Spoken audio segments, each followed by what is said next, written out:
Hello, everyone, and welcome to this super special talk. I am so excited that we have Dr. Isabel Hawkins here. She's coming to us. She's down on Earth right now, but she's coming to us with some really fantastic stars, outer space astronomy things that we're really excited to chat about. And so I will allow her to introduce herself and her story and everything, and we'll kind of jump right in here. Great. Well, thank you so much, Megan and the Headwater Institute, for inviting me to give this presentation. It's an honor for me to address our viewers on this beautiful evening that is full of stars outside, at least here where I am on the East Bay, San Francisco Bay Area. It's a clear night, and the crescent moon is just peeking over the western horizon, and I saw Venus before coming inside. And then Jupiter will rise on the eastern side later tonight, together with Taurus and the Pleiades, which is the topic of the conversation today. My name is Isabel Hawkins, she, ella pronouns. I'm from Cordoba, Argentina, bilingual, bicultural Latina. And I'm an astronomer, a senior scientist at the Exploratorium, Museum of Art, Science, and Human Perception here in the Bay Area. I've been working there for 15 years, but before that, I was at UC Berkeley Space Sciences Lab doing research on astrophysics and using NASA satellites. And so it's a pleasure for me to also share that my greatest joy is to be able to do public outreach and encourage everyone to go outside and look at the stars and become inspired, just like I did when I was a child. So today we're going to be talking about a project called the Pleiades Experience, and I'm going to share with you cross-cultural connections and the science of ancestral timekeeping.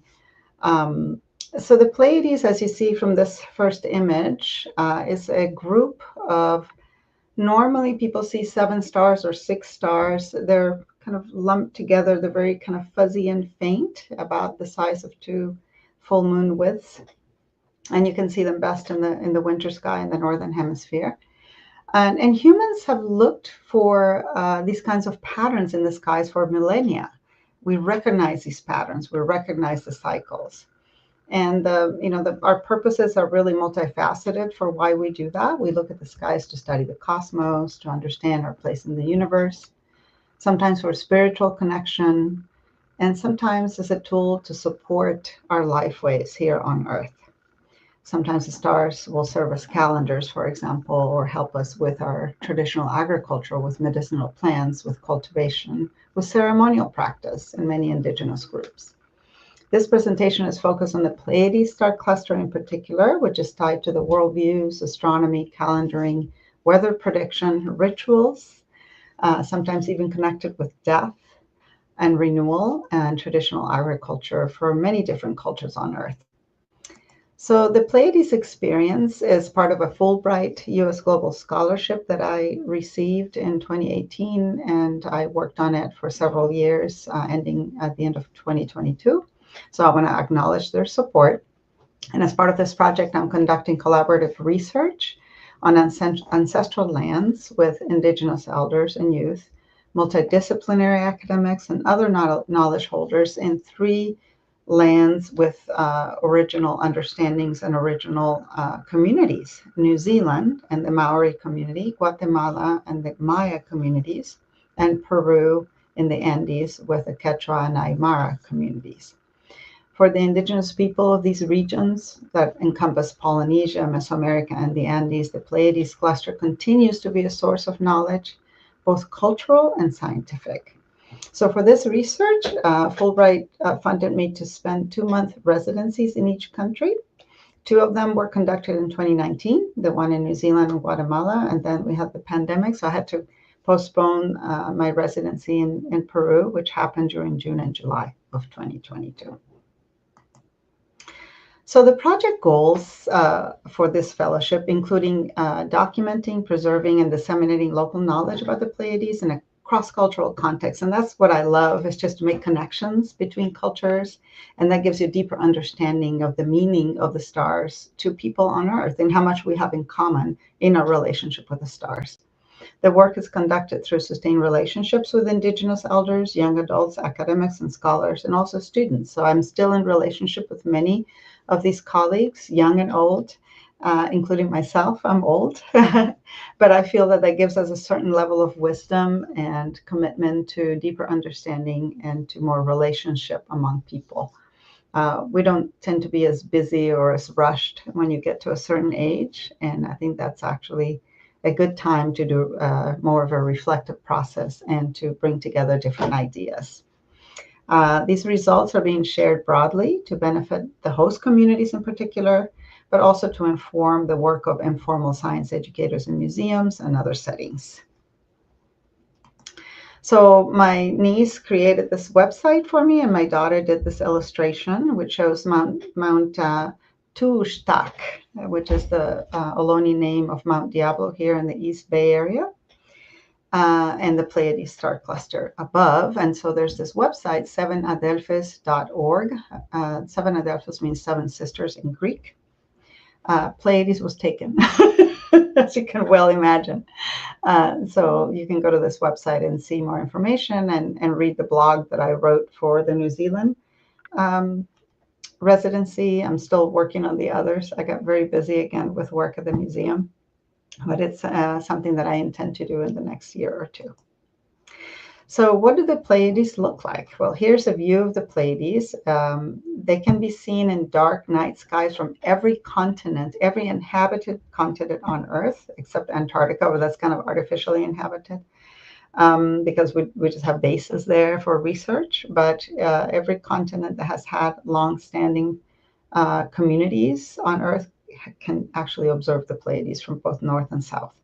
This is how the Pleiades look from the southern hemisphere, and I grew up seeing the Pleiades when I was a child in Cordoba, Argentina, being absolutely enthralled by the night sky and these beautiful stars. And in Cordoba, we call them the siete cabritas, or the seven she-goats.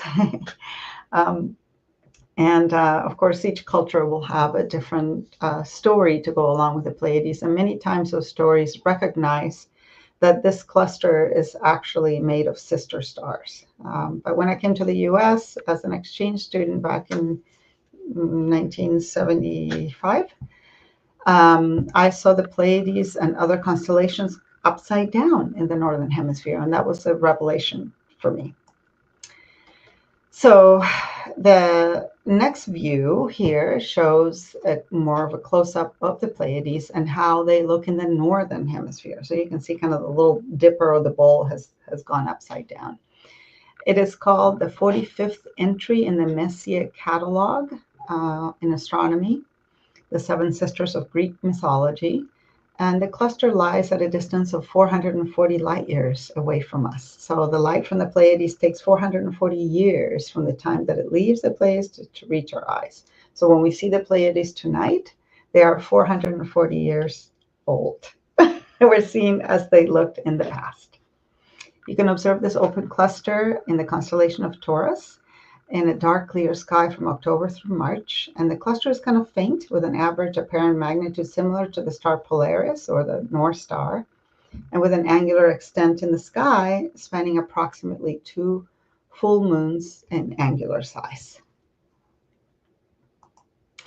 So how can you find this cluster in the sky? So I'm going to just kind of give you a little tutorial. From the Northern Hemisphere, you see here this configuration, which on the left you see Orion, and then you will see the V or Y of Taurus, and then the Pleiades. So first, from the Northern Hemisphere, you're going to find Orion's belt, which is very prominent toward the south from the months of from September to March will be the good time for you to observe these constellations in the sky. Even tonight, you can observe it. So the first thing is to find Orion's belt, and then next, you're going to move to the right to find the V or the Y of Taurus. And then again, you're going to keep going and you're going to find the Pleiades. So the Pleiades are said to be kind of the shoulder of the bull, Taurus being the bull in the Greek mythology. Now, if you go from the southern hemisphere, which is when the sky is kind of upside down, as I mentioned, instead of going right after you find the belt of Orion, you're going to go left. So first you'll find the belt. Then you're going to keep going and you're going to find now what looks like a pyramid instead of a V. And then you are going to finally get to the Pleiades. So I want to acknowledge that my Fulbright hosts were a group of amazing people, including Rachel Wolfram in New Zealand, a Maori professor of sustainable systems of Indigenous economies at the University of Auckland. And amazingly enough, Indigenous economies from the Maori perspective are run by the wisdom that the Pleiades cycles provides these researchers. I also want to acknowledge on the lower right, Tomás Barrientos, who is an archaeologist and dean of the department at the University del Valle de Guatemala, and Antonia Miranda Ayerbe on the left, together with my friend and colleague and archaeologist who's Quechua, and Antonia is a retired director of the Machu Picchu Museum in Cusco, Peru. I really acknowledge them and appreciate their support.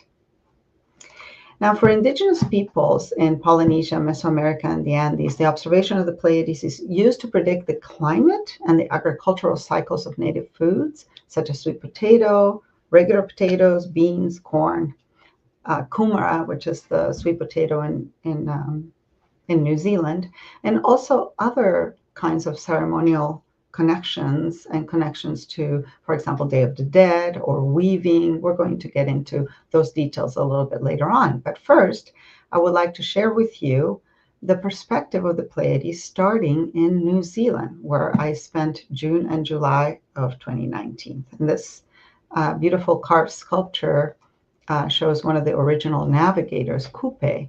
And as you might know, in Polynesia, indigenous groups, including Native Hawaiians, have been navigating an open ocean with doing non-instrument navigation, using just their own bodies as the instrument of observation to be able to travel thousands of miles in open ocean and always finding the islands where they were intending to go. And they did use the stars, and also they used the Earth and the boundaries where they left from the point of departure on land. And also they use the rising and setting of the sun and the moon, but also the quality of the oceans and the clouds above and the behavior of the birds. So it was a holistic system of understanding for them to navigate in open ocean over so many, many thousands of miles.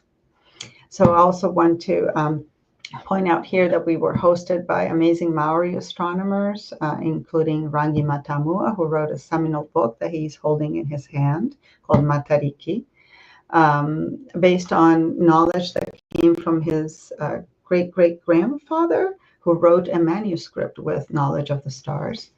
And also Pauline Harris on the right-hand side, second from the right, or next to me on the right-hand side. She's an astrophysicist from the University of Victoria. So I was delighted to be able to collaborate with Maori astronomers, both from cultural understanding and from the astronomical expertise as well. So the Pleiades in the Maori language is called Matariki. It means the sparkly eyes of Mata'ariki, or the name of one of their cultural leaders of the past. It is also the brightest star in the cluster. So here you have like the idea of a mother, Matariki, and 8 named stars being the children. And so each star in the cluster has a name, a personality, and a special relationship with some type of crop, food, or natural phenomenon, being wind, rain, food grown on earth, food grown in the sky, for example, the pigeons, or food grown on earth, for example, the kumara, or the sweet potato. So it's really interesting that this star cluster is deeply connected with food systems and with natural phenomena that affect food systems in the Maori world. So this is Tupuanuku, or the star that rules the foods from the earth, or the foods that grow on the ground. Polynesians, being great navigators of the high seas, brought the sweet potato from South America more than 2,000 years ago and migrated from Polynesia to New Zealand when they took this amazing crop with them, and they called it kumara. And so today you can go to a store in New Zealand and buy kumara. They have more than 80 types. And traditionally, kumara would have been grown in this beautiful garden called the Te Parapara Garden in Hamilton. I think the next slide will have that image. And I was lucky enough to be able to visit this garden, and those little mounds in the middle are actually mounds of sweet potato. And when the Pleiades are visible in the night sky at the highest point, this potato is planted. This would be November, and it is harvested when the Pleiades hide behind the sun. And so the connection between the Pleiades, the sun, the horizon, what's happening with the cycle of this very, very particular and distinctive cluster in the sky rules their agricultural practice of the staple food in Polynesia. And the person that worked with me was William Opuke, who is the curator and designer of this garden. And he was very helpful to me and helped me understand. For example, in the next slide, you will see a totem. There were actually guardians of this garden. And you can see that the name of this totem is Ko Matariki. So the garden has these totem sculptures honoring the Pleiades as well as other entities that are recognized as being helpful to their agricultural practice. So the Maori have names and cultural attributes for Matariki, but also the moon and all the constellations that accompany the Pleiades in the sky, including Orion. You can see the Orion's belt on the right, and then Taurus, which in this case looks like a pyramid. And so the Maori cosmology also uses what is called the stellar lunar system of astronomy.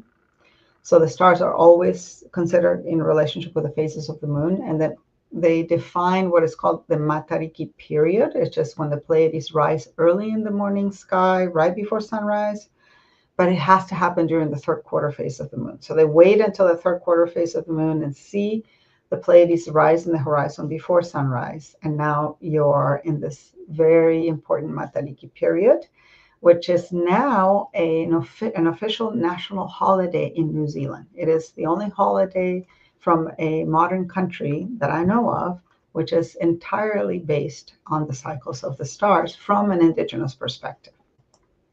So I give you a little bit of the view of New Zealand, and now we're going to move on to the next region that I was very fortunate to be able to visit and spend 2 months. June and July, and this is the iconic Machu Picchu. So remember, both of these residencies were in the southern hemisphere, so they were both done in between May and July, and so that was pretty much the center of the winter time, very cold. So this is iconic city. It was an Inca pre-colonial city or ancestral capital. And the descendants of the Inca are the Quechua and Aymara peoples who live in the Andes and cultivate potatoes, corn, quinoa, many other native foods, kiwicha, amaranth, amazing things. You know, you probably love Peruvian food. Well, it all comes from the ingredients that have been around these communities for many, many hundreds of years.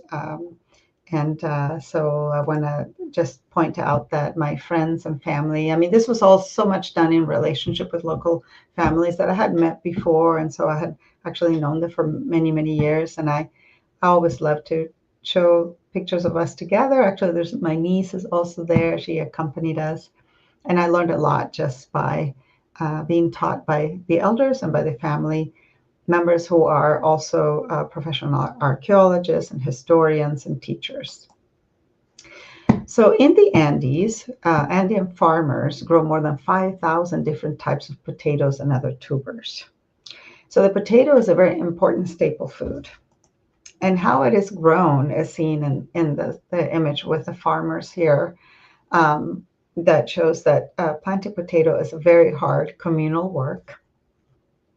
And when you plant the potato is critical because the root of the potato is very sensitive to early rainfall. And so they have to really time this very well. So they have to know the weather and they have to be able to predict the weather several months ahead to decide when they're going to plant their potato.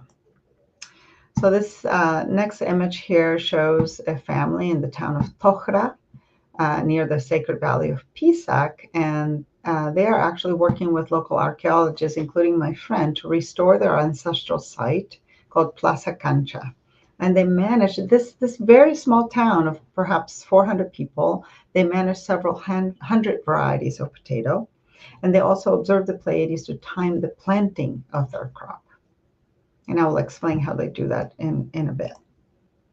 This elder also told us that the Pleiades are called koto, which means group or handful. In this case, a handful of seeds. And the Inca descendants also called the Pleiades kolka. And kolka means food storage house in the sky. So the Pleiades are again linked to food and agriculture, just like in the world of the Maori in Polynesia. So there's another festival called Koyuriti, which is honors the Pleiades or Kolka. It's a festival that takes place in the slopes of the Sinacara Mountain in the Peruvian Andes. There's music, there's dance, and there's also pilgrimages that happen to actually honor the return of the Pleiades in the sky. So hundreds of Andean communities in Peru and Bolivia make the same observation of the Pleiades as the Maori. So if we go to the next slide, you will see again the Pleiades star cluster, in this case, as seen from the northern hemisphere. I'm sorry, from the southern hemisphere, because it's upside down. And the Maori and Peruvians, they make the same observation of the cluster for the same purpose. When the cluster appears on the eastern horizon before sunrise, the clarity of that cluster is observed. Because you're going through a lot of atmosphere when the cluster is low and the horizon just rising. So if the stars look bright, separate, and clear, there will be good rain and a good potato harvest 6 months later.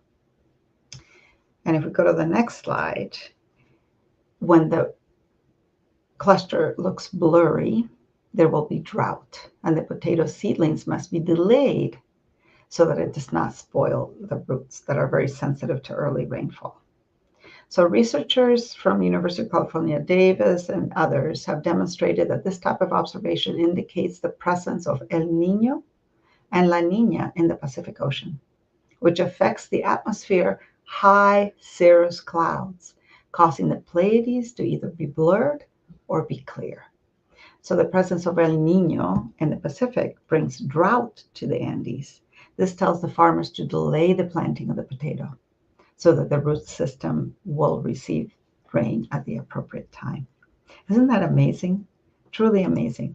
So this observation is done during what is called the heliacal rise of the Pleiades. Here, I'm just it's an illustration that I just made up, but basically you have the sun here below the horizon in the east.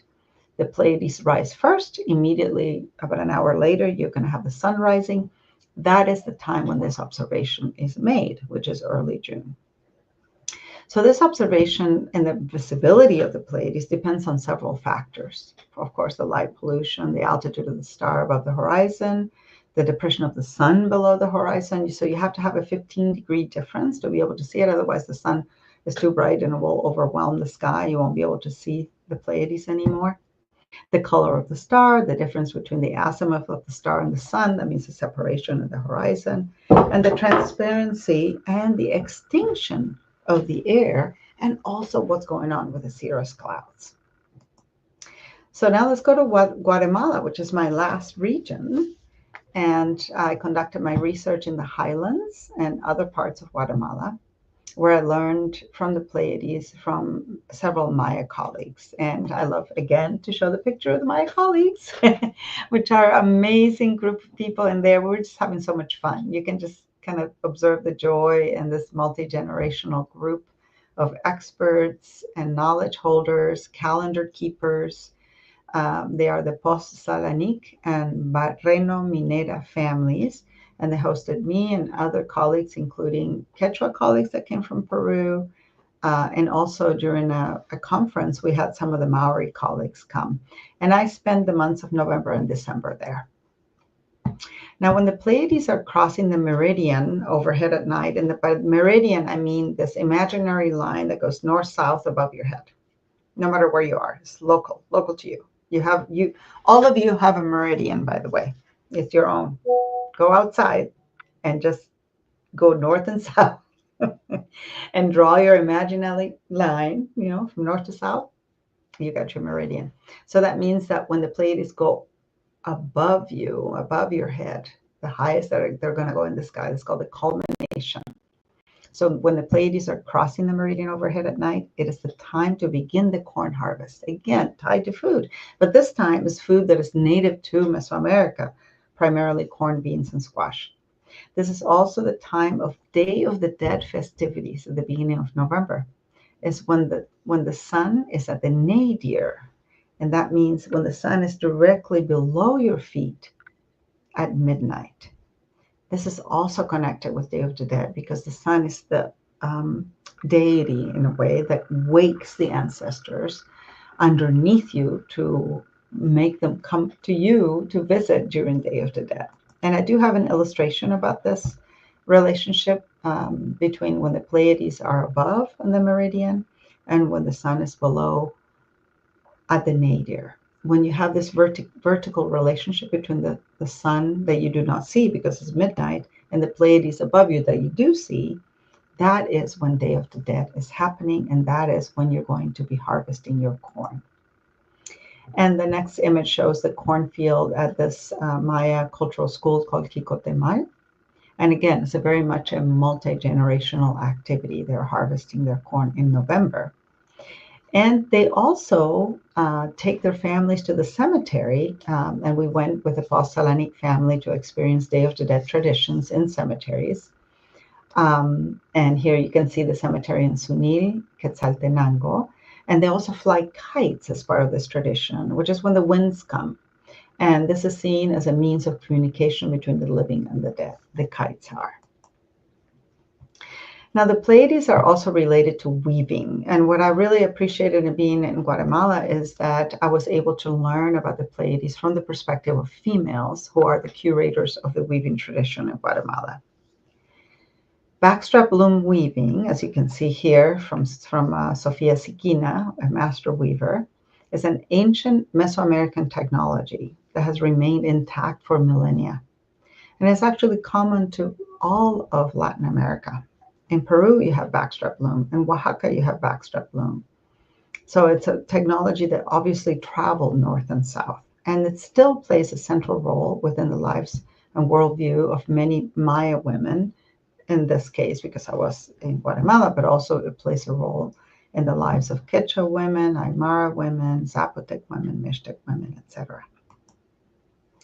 Now, the Maya deity of weaving is Ixchel, or the patroness of the moon, weaving and medicine and fertility. The moon is very important in the relationship to the Pleiades and the Taurus constellation, which is also called the Hyades. It's another cluster of stars when we're talking about weaving in particular.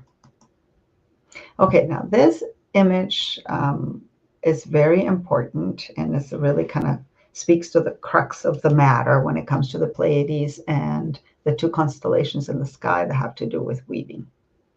There are two tools that are represented here, one on the left and one on the right, and I have also my own. Here's the one on the left. You see, it's just a stick in the shape of a Y.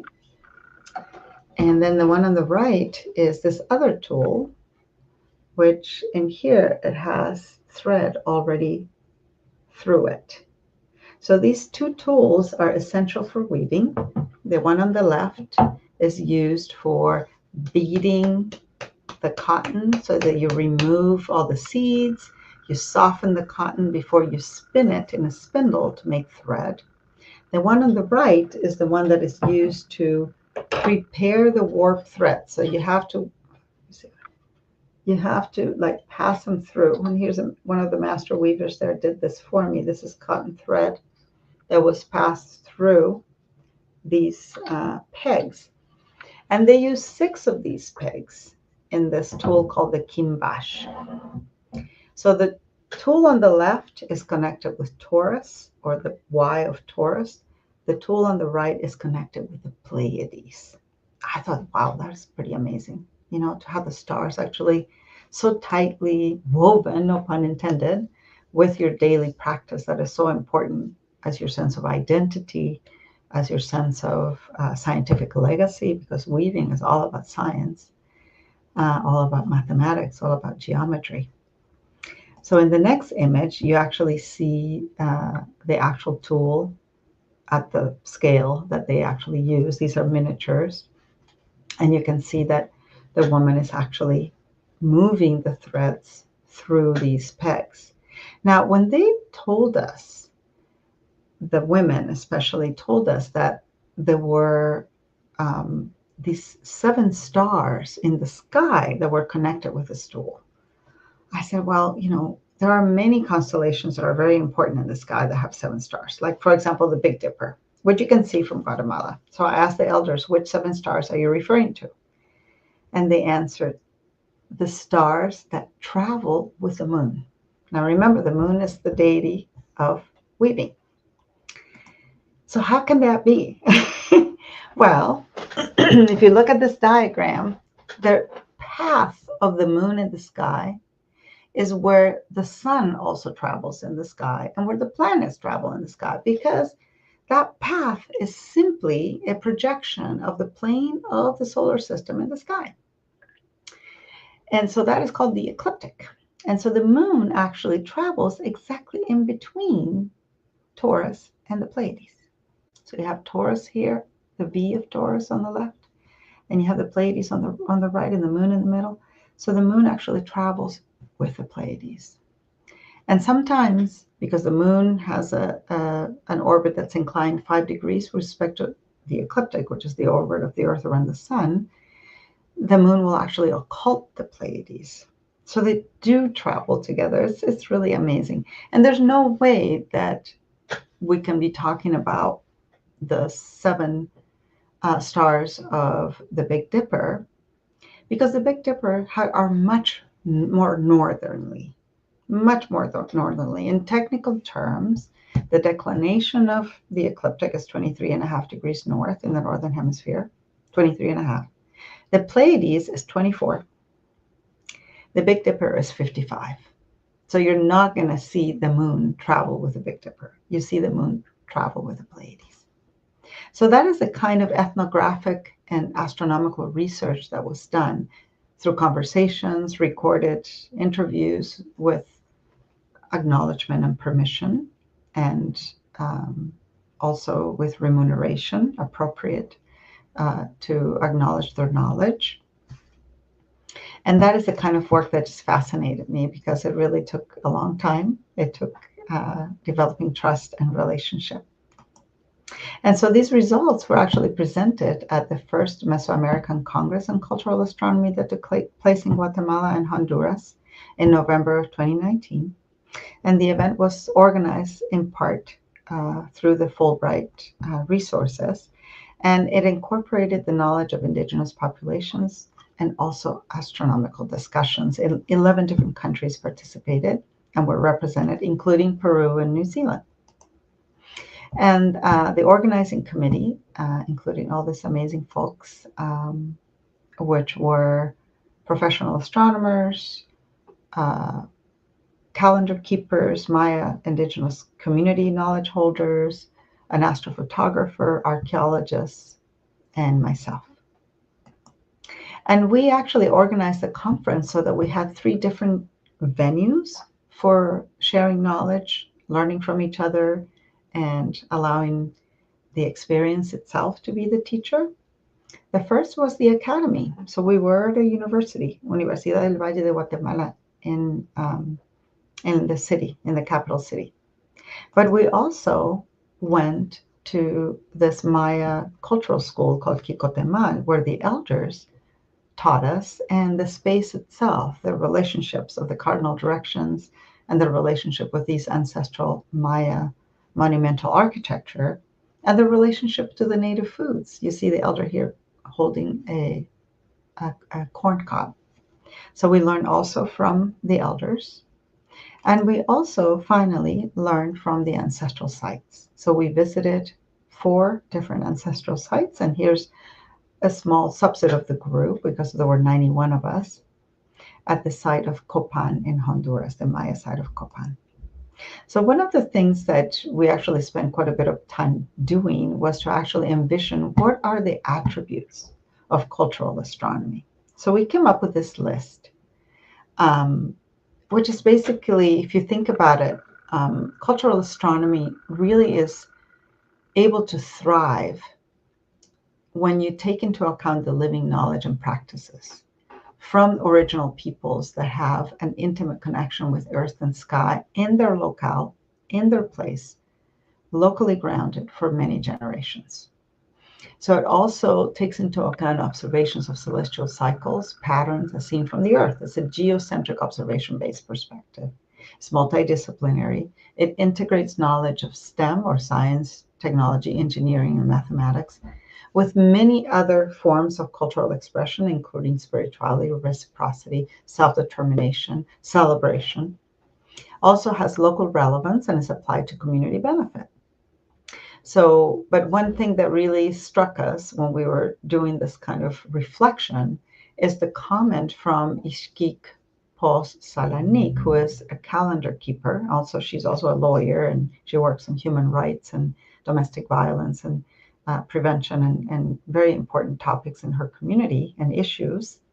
But she said, frankly, we don't need to define cultural astronomy because for us, it is a way of life. And that really struck deeply in me, saying that how fortunate original peoples are who are still connected with the stars, because it is just part and parcel of the everyday. Um, so with that, I just want to point out that there is more information in this digital poster, which you are able to access. And I know that we're going to see shortly a few of these links being shared. I believe that has already been shared. And lastly, I just want to say thank you in the many languages that I learned. Namihi in Terreo Maori, Maltiosh in Maya Quiche, Nip Olal in Maya Yucatec, Sulpaiki in Quechua, Gracias in Español, and finally, thank you in English. Thank you so much. That was so interesting and fantastic. Great. I'm so glad that you enjoyed it, and I hope the rest of the audiences did too. Yes, let's give them a minute to gather their thoughts and see if anyone has any questions. I'm sure it's obviously a lot to take in, and so I'm sure there'll be a couple of questions from the audience. I wanted to ask first, you kind of just mentioned there at the end that you had learned all of these languages, and so what? Just to say thank you. Just to say thank you, but especially for our students at Headwaters that might be thinking about not necessarily astronomy, but any STEM, any science field, any traditional ecological knowledge that they might be looking at. What is it like working in multiple languages? Give them some advice. Yes, actually, I have to admit that I do know quite a bit of Yucatec Mayan. I've been studying that since 2005 because there are resources even online that you can find. And I feel that knowing the original language of your collaborators is a sign of respect. It's so worth it to learn even a few phrases because it really means a lot. Preservation of original languages is an issue. Degradation of native languages is a very serious concern to many people around the world.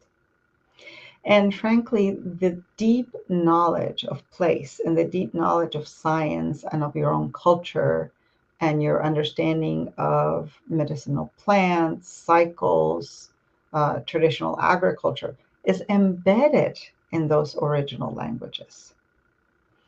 And so to be able to collaborate with people in a way that doesn't put the burden of translation on them is also a sign of respect. And it also opens amazing opportunities for you to have a much deeper understanding because many times Indigenous languages are structured different than European languages. For example, they are much more verb and action oriented compared to noun oriented. And so the way the things are explained and described, especially when they name a cluster of stars, or for example, the name for the Pleiades in Yucatec Mayan is Tzab, and Tzab is the rattle of the rattlesnake. And as a matter of fact, in the Yucatan, the Pleiades is connected to the constellation of Aries, and Aries being the head of the snake, and the Pleiades being the rattle of the snake. And so just to know these names and to understand different perspectives of the sky, it really opens new opportunities for you to understand how the stars support lifeways, as Ishki said. Because what I have found is that in the indigenous world, the sky is never alone. The stars don't operate in isolation. The stars are always cycling through in relationship to an important lifeway on Earth for the sustainability of environments, for the sustainability and well-being of communities. And so just to say I'm going to go observe the star just for the sake of that knowledge will not be common in the indigenous world. It's always connected. Earth and sky is always connected. Right. That's awesome. Okay, we have a couple of questions. I'll share this one with you first. Andy is passing along a question from Isabel. How did you decide to become an astronomer? Well, Andy, I was probably your age. So I grew up in Cordoba, Argentina, in a ranch which had no running water, no electricity. Every summer we would spend time there. And then we would come to the big city to go to school for the winter time. But every summer we would spend in this ranch. No running water, no electricity. That means that at night, when those hurricane lamps, with kerosene would be shut off, everything was so dark and there was no light pollution anywhere around. It was so hot in the summer that my cousins and I would pull the mattresses out onto the yard and we would sleep outside. And let me tell you, you could not see your own hand in front of you when there was no moon. The Milky Way was just beautiful. It was like a road of shining stars. You could see shooting stars, or what appeared to be falling stars, and I thought that they were literally falling stars. The next day I would wake everybody up. Let's go get the star. Never found the star on the ground. But I guess that was my first time that I wanted to connect the sky with the earth. So that yearning for understanding the sky at an early age by merely looking at the stars was what made me decide to become an astronomer. And I'm the first astronomer in our extended family. I'm the second person in the family to have a degree in science. My uncle was a biochemist. But other than that, everyone else was lawyers and accountants. That's great. We often, bring our students that we have in Headwaters programs outside and just ask them what they're interested in, what sparks their passion, what are their questions about the world around them, and just have them, observe whatever it is. And so we always love in every single one of our programs, we have students asking different questions because everyone has different interests, and there's always new questions every time just based on what everyone is observing while we're out there. Yes, and what I tell people is don't keep yourself from going outside and looking at the sky because you might not know what you're seeing. The stars are going to teach you. If you go out consistently, you will notice things. You will notice patterns. You will notice movements. And that's how our ancestors learned, without telescopes, without apps.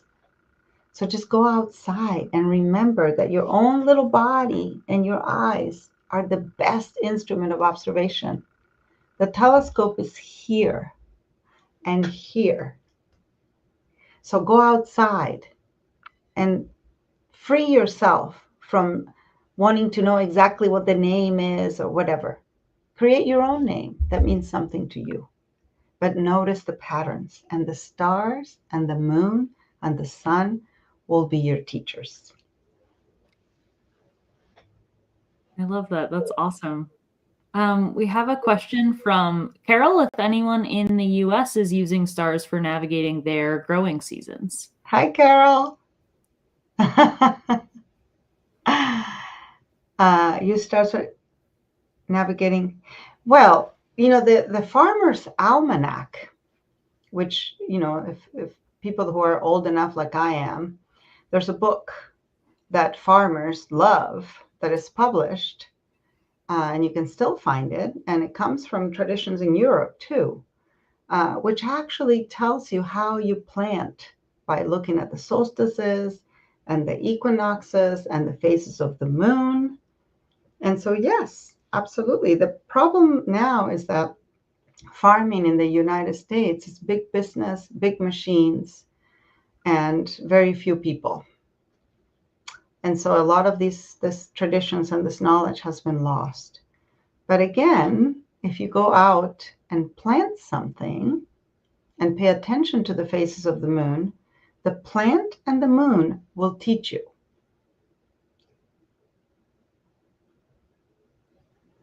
Awesome. And I have a two-part question for Angie, you. all my buddies are here. I love it. Amazing. Hi. Well, this one's a little complicated, so I'll leave it up there so you can read it. But part one, if you've uncovered any Indigenous perspectives on your research areas during the course of the project. And part two, why the larger tool had 8 structures instead of 7. Yes. Yes. But the 8th one is not used. Ah. It's bypassed.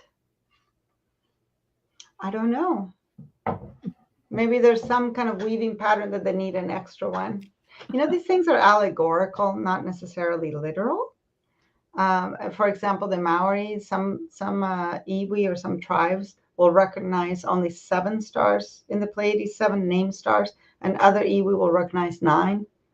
So it just depends. A lot of it just depends on local context and what people do. But consistently, different regions in Guatemala did speak about this particular tool, which is called Kimbash, as connected with the Pleiades. And some of them had 8, some of them had 7. And, it's more allegorical than literal. But what I find fascinating is that both Taurus and the Pleiades are connected with weaving and the moon, which is the date of the moon. It's really cool. So I always wonder what comes first, right? This understanding of these patterns in the sky that then reflect upon their own belief system, or was it a belief? I don't know. Maybe it's a back and forth. Okay, my own research area, my PhD was done on understanding the chemical abundances of the interstellar medium. So this is the material between the stars. And my source stars were the Pleiades, together with some other stars like in Zeta Oph and other stars that were down in the southern hemisphere. But so basically the Pleiades were served as the standard candles through which I would do the observations of the chemical abundances of the interstellar medium, the material between the stars. And that gives you a sense of how the galaxy is evolving chemically. And as you know, the evolution of chemistry in the galaxy eventually is responsible for creating the heavier elements that have formed all of us. So every atom in your body, the very calcium in your own teeth, comes from a star many billions of years ago. And that evolved, blew up, released the material to the interstellar medium, new stars formed, including the sun, and here we are. And so while I have not found an indigenous perspective for the interstellar medium per se that I was studying, which is carbon-based isotopes, in Peru, in the Andes, the dark clouds, which is basically interstellar medium, molecular clouds, between the stars in the Milky Way are these dark regions that are connected with constellations called dark cloud constellations. And so they see animals in these dark clouds, like a mama llama with a baby llama, and a tinamo, which is the name for a partridge, and a fox. And what's interesting is that when these animals appear in the skies, when those very animals, for example, are going through their mating cycle here on Earth, or when the babies are growing, so they use the appearance of these dark constellations in the sky to also understand what's going on Earth. So I hope that was helpful to you, Vantry. If not, just send me what's up. That's so interesting. That's awesome. You talked a lot about plants in your, plants and crops and things. So it's interesting to hear about the connection to animals too. That might not be an economic value, but just understanding the animal life cycles as well.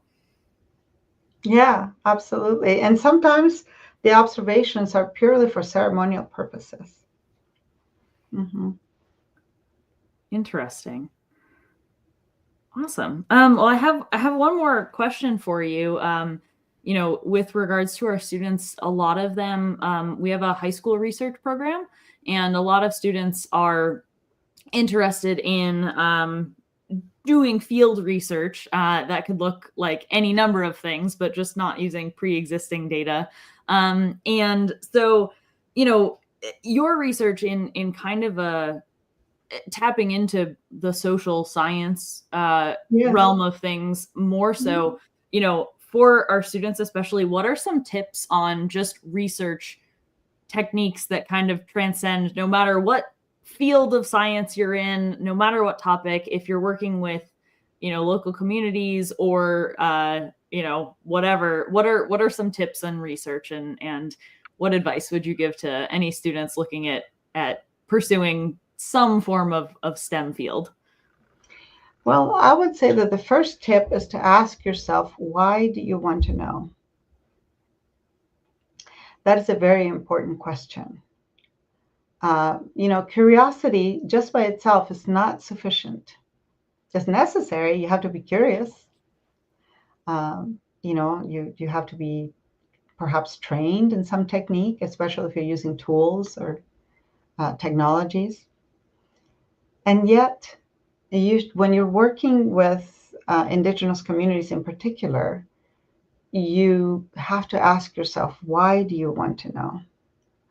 Because the why will be something that they will be asking you when you go and try and reach out to them and say, oh, I'm interested in your culture. I want to learn this or that.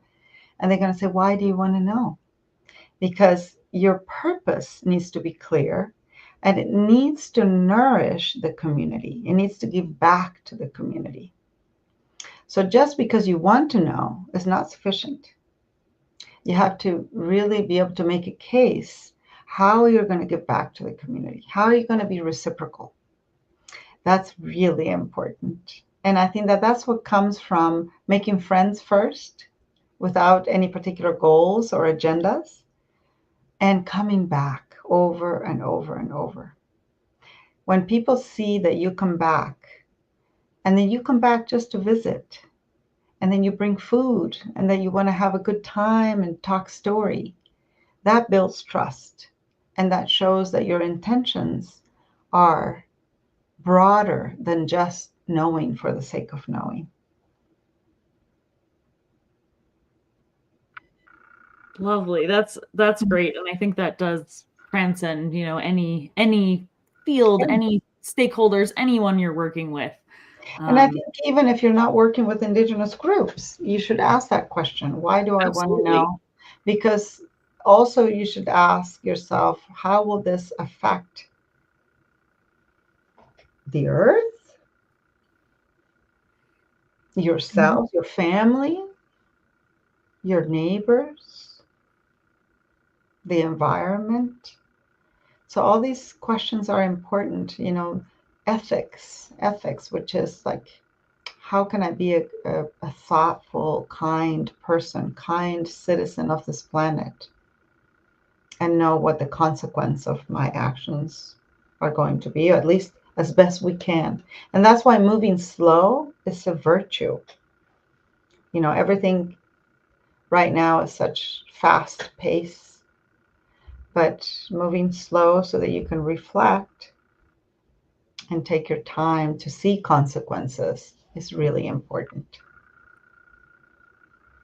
That's awesome. You have such great wisdom on all fronts of research and all of those things. So thank you so much for joining us for this wonderful talk.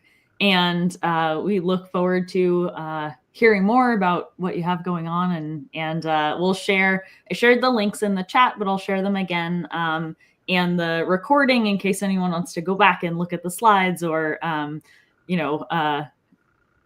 I know you said don't necessarily be worried about what you're looking at in the sky, but if you want to go back and look at the little diagrams and find right, so how do I find the Pleiades? Yes, exactly. We'll share those and the recording as well.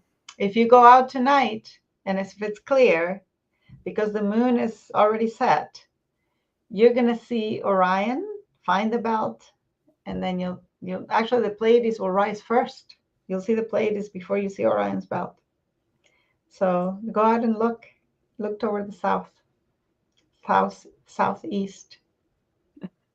Right. If you see them, take some pictures, tag Headwaters, tag the Exploratorium, and we'd be super excited to see what everyone sees. That would be amazing. Yeah, and these phones are amazing. How they can take amazing pictures. Mm-hmm. Yeah, there's tips on night sky photography and things that for sure super easy.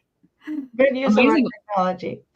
Yes, I hope we see some pictures from everyone. Thank you all so much for joining us for this special event. And Dr. Hawkins, thank you so much for telling your story, telling us all about your research and sharing all of this knowledge with us. Thank you. It's been a pleasure. Have a wonderful evening. Thank you so much.